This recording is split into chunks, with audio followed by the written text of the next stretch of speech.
The Inner Game of Tennis, The Classic Guide to the Mental Side of Peak Performance by W. Timothy Gallwey. Now, this book was gifted to me by a dear friend who is equally invested in my success from a professional and social standpoint. I owe so much to her, and this video wouldn't have been possible without her. I wanted to do a video based around this book.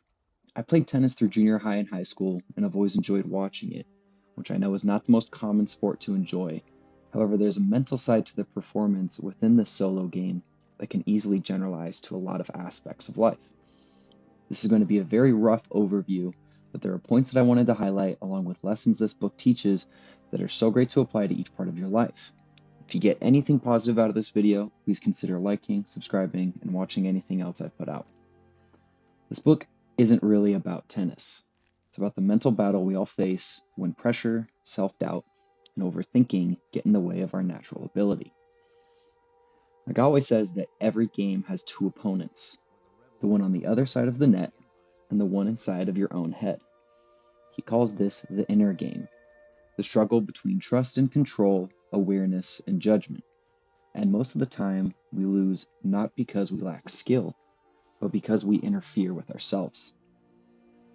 Now, this can reign true in a tennis match, a video game lobby, an interview process, and even social interactions. Think on some of the best conversations you've had with someone. Are you stuck planning what you're going to say next, or were you immersed in the moment and responding after listening to what was being said? The point of this inner opponent is to know when they're seeking control instead of allowing you to perform. After each mistake the author would see his student make when teaching tennis, he would often hear them speaking negatively to themselves about what they needed to fix. Strangely enough, the next time they made a mistake, the same statement came out about the same error, whether or not a change was made.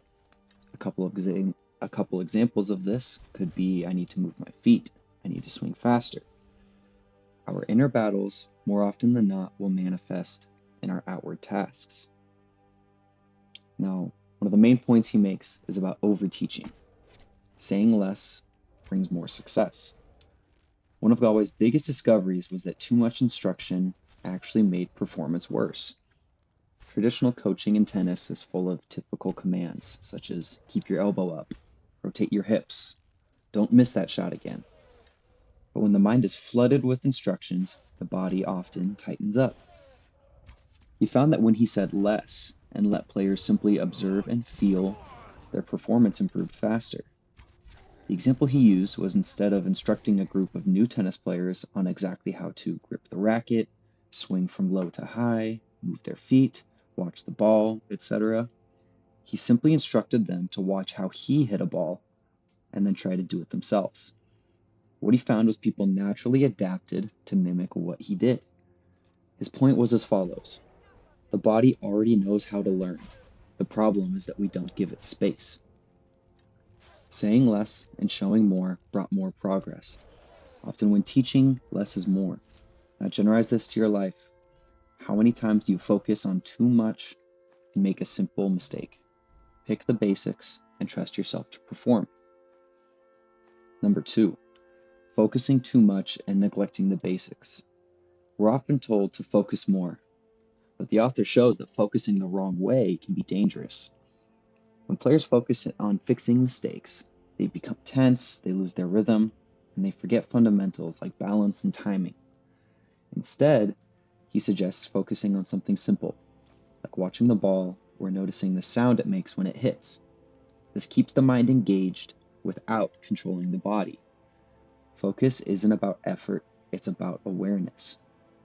When his students did this, they found great success. By focusing on one simple thing, they performed extremely well.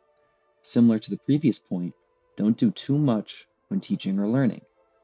By simply looking at the ball as long as possible, feet moved better, rackets followed a clean path, and strong performance followed.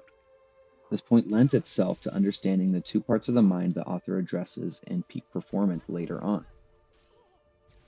Next subject: learning to be consciously unconscious. Here's one of the most powerful ideas in the book. You must learn consciously so you can perform unconsciously. When you first learn a skill, thinking can be very helpful. But once the skill is learned, thinking hurts. Take breathing as the example. You are able to do it quite well the majority of the time, but if you start to think about breathing, it gets a little bit harder. Peak performance is the same way. It happens when the mind steps aside and lets the body do what it already knows how to do. Remember how I mentioned two sides of the mind, or two sides of the self? If you can distract self one, self two is allowed to perform. Being consciously unconscious is about trusting yourself to be effective. Now, self one and self two. The author explains this using two sides of the mind. Self one is the voice in your head, the critic, the controller, the one that panics under pressure. Self two is your body's natural intelligence, your instincts, muscle memory, and coordination. Most performance problems happen because self one doesn't trust self two. It judges every mistake, it tries to micromanage, and it creates tension. Improvement comes from learning to trust self two and reducing interference from self one. Have you ever had a boss that focused on every mistake, publicly humiliated people who performed poorly or were just outright negative? I have as well. How did performance go with the stress of that boss breathing down your neck? That's self one. Over-controlling, untrusting, micromanaging to a fault. Now, we don't need to dislike self one. We need self one to keep us safe and process needed information in many different scenarios. However, when the goal is simply performance, self one is an obstacle. Self two is the part of you that is practiced, that has the fundamentals, and that understands the game you're playing. This brings in the previous point. Being consciously unconscious is basically being able to distract self one to allow self two to perform. Now, how is this done? This is done by quieting self one. Quieting self one doesn't mean stopping thought altogether. It means stopping judgment. Instead of labeling shots in tennis as good or bad, the author encouraged a simple observation. Where did the ball land? What did the swing feel like? When the judgment disappeared for his students, the tension faded. And when the tension fades, performance would improve. This is the doorway to what many athletes call flow. When giving a presentation, how often do you label it as good or bad afterwards? How many positives are left out when you label it bad? While pointers are always helpful, that doesn't make them inherently negative. Taking judgment out of the equation opens up peak performance and allows the individual to exist in that moment. For the tennis example, they aren't dwelling on how good or bad the previous shot was. They're focusing on the current shot or the current point at hand. Additionally, they aren't stressing about the next few points either, as this invites too much thinking into the process as well. If I lose this point, then I face break point. If I get broken, then I might lose the set. So on and so forth until you aren't even invested in the current point at all, and you are conversing with self one, as self two is still expected to perform. Now, this next point is going to be similar to the consciously unconscious point. It's about effort while being effortless. The author challenges the idea that success requires strain. Effort doesn't mean forcing. It means commitment and attention without tension. The best performances feel light, natural, and almost easy, even though they're highly skilled. The goal isn't about more effort, it's about less interference. Like so many examples beforehand, the less you have going on in your mind, the better the performance. The best demonstrations of athleticism and peak performance are often referred to as being in the zone. And this zone is a perfectly quiet self one, allowing self two to perform.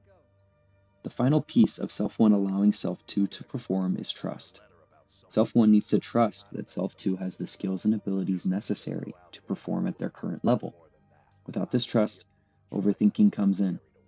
The effort here is establishing that trust so that when you are performing and when your performance is being watched by others, it appears almost effortless. Now, the inner game of tennis teaches us that improvement isn't about adding more control, It's about removing what's in the way. When we trust our body, quiet our inner critic, and focus with awareness instead of judgment, we unlock performance that was already there. And this lesson applies far beyond tennis, to learning, creativity, leadership, and life. Now again, this was just a rough overview of the book, The Inner Game of Tennis. I encourage all of you to check it out, give it a listen, give it a read. I've added a link below in the description, and thanks for watching.